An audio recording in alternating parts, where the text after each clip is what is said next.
Greetings, all of my 5 true followers. Welcome back to Zero Review Stuff, the review channel that constantly dies and then comes back to life when I have nothing better to do. My name is Zero, and in today's video is a very special one in my opinion for 2 reasons. The first reason being that this is actually episode 3 of my somewhat loved series RAVE review, the series where perfect projects reside when they're just too damn good to be left behind.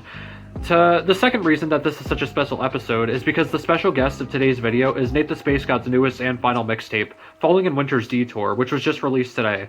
Falling in Winter's Detour is the somewhat sequel to last year's Floating on Summer Lane, which actually holds the award for the first project I ever talked about on Rave Review. So I suppose it makes sense that both of the members of this duology are into Rave Review, because they're both fucking wonderful, especially Winter's Detour for reasons which I will get into right now. Now, even though Falling in Winter's Detour is the sequel to Floating on Summer Lane, they're actually almost polar opposites in every sense of the word. Whereas Floating on Summer Lane was a happy, upbeat, nostalgic trip around a 50s Chicago neighborhood, Falling in Winter's Detour is dark, cloudy, and an ambient project that has a tone so drastically different from its predecessor that it almost feels like it isn't even part of a duology with a much happier and brighter sibling. But that's honestly one of the things that makes me love this project so much, and it proves that Nate is so experimental and unique with his craft, and it's what makes him stand out from other rappers. Even with a sequel, he's still not making the same project twice, and he's still going out of his comfort zone and trying new things. From the genre-bending sounds and production, to the emotionally honest and confessional lyrics, to the softer and more mellow flows, but still managing to go off and paint mental pictures without a hinge, Winter's Detour is definitely a perfect style for Nate that I really think will be the style that defines his career. Even the more upbeat sounding tracks on here have such a lyrical darkness and sadness to them, and I freaking love it when artists do that, honestly. They really win with a happy and fun sound, but completely destroy your emotions with the lyrics. That, in my opinion, is something that Nate has always been perfect at doing ever since he released Aether, which was his first project that really took a detour, no pun intended, to the planet of emotion and feeling, also no pun intended. I would actually go as far as to consider this project as a darker, more emotional, and obviously shorter version of Aether, which definitely works for me because of how much I loved Aether, but even this project still somehow packs more substance into it than Aether. Another thing that really sets this project apart from the others is how Nate is able to combine hype, more fun songs with darker and more sad songs, but still somehow makes it a consistent listen throughout, and he just does it even better, and he just does an even better job at proving it on this project. Just look at the difference between tracks like Moteef, which by the way is one of my favorite songs on this project, and is a perfect example of a fun trap rap song that Nate brings his own style into without being basic and predictable like everybody else on the radio. And then look at the emotional, hard-hitting acoustic track Fever. They sound so different from each other in terms of their sound and tone, but they can still mesh so well together and belong on the same project without sounding out of place. Something I can confidently say is there is no artist I've ever listened to that is able to do this better than Nate. Now, without any further ado, let's talk about some of my favorite tracks on this masterpiece of a project. Out of every amazing track on this project, the one I absolutely had to give the favorite title to is Chewing Powder, which is the 8th track off this project. To me, this track is a 2.5 minute long contemplation of whether or not he should quit music, because he thinks his bars and rhymes are getting boring, but then at the end, he has a change of heart and realizes that he needs to keep doing music and forever improve and protect his craft and his important place in the rap scene. The way I see it, in the beginning, I feel as if it could be from the perspective of Nate when he was first starting to rap, and how he was constantly doubting that he could ever be good enough, but then the second half of the track is from his present perspective, where he talks about how he had a change of heart, and then he realizes he wants to stay in the music scene and show what he could truly be. It's essentially a 2-minute long character development monologue, and he says and confesses so much in this track's short runtime without him convoluting the message and making it confusing.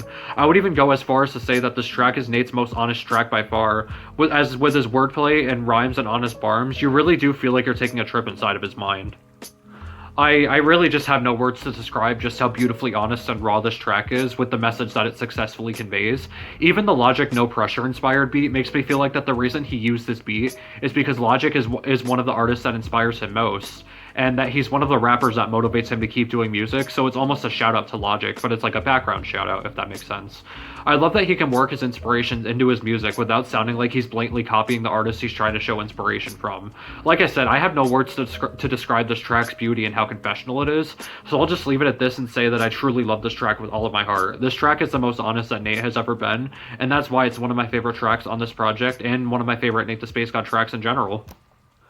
I'm Sorry, Wrong Room is a track that I found myself relating to on such a personal level, to the point where I honestly felt like Nate took a trip inside of my head and stole the thoughts and words right out of my mind and put them onto paper and into the song. It's a touching, emotional song that that I felt like was talking about how much somebody can change in such a small amount of time, and how it just makes you want to remember the past memories with them even more. As somebody who's been in this situation before, it was a lot more touching and hard-hitting to me than I wanted it to be, and it was one of the reasons I felt like Nate was speaking directly to me, or for my perspective of the situation I was in. Other than the emotional weight of these lyrics, Nate expertly shows his wide vocal range and wears soft and somber piano instrumental, which both just add to the pure emotion of this track. Then the second verse introduces a very unexpected rap verse that I definitely did not see coming into this song. But even here, Nate is able to show so much emotion with just his lyrics. He doesn't have to use certain vocal techniques or styles to convey emotion. His lyrics already display so much emotion that makes them good enough on their own without any sort of like background behind the scenes techniques. I really had an emotional but fun time listening to this song, and I really love it when Nate gets more in touch with his lovesick side because he always does it so beautifully, and it's something that I really wish he would do more often, like on the review, but at least we got it here and I am not complaining one bit. Fever.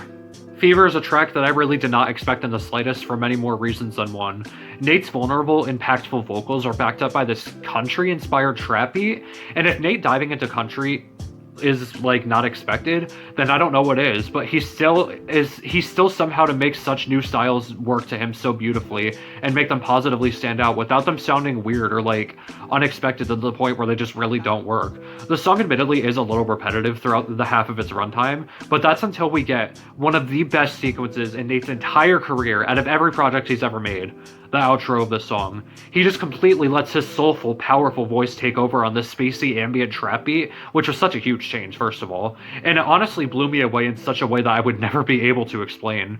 It's such a beautiful sequence, and I found myself shedding a tear during this part of the song. Nate has never once in his career let his singing vocals get so soulful and powerful, and I really fucking hope that we get to see more of that on future projects, because honestly, that sequence alone makes this song one of Nate's best songs in his entire career. Even his vulnerable, honest lyrics get so powerful, and he lets himself accept the fact that his heart is broken, that he is really not okay without this person that he's talking about. I truly could not believe what I was hearing. It's something we have never heard Nate do before, but he went for it, and he pulled it off in an absolutely perfect way that really makes his track stand out from the other tracks on this album, and that's why it's one of my favorite tracks Nate has ever put out in his career. Guys, it's a beautiful song, seriously.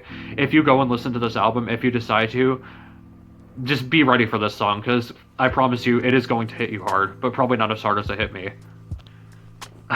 Guys, I really have to be honest here. I'm having a lot of trouble not labeling this project as Nate's best project to date, but a part of me feels like I need to.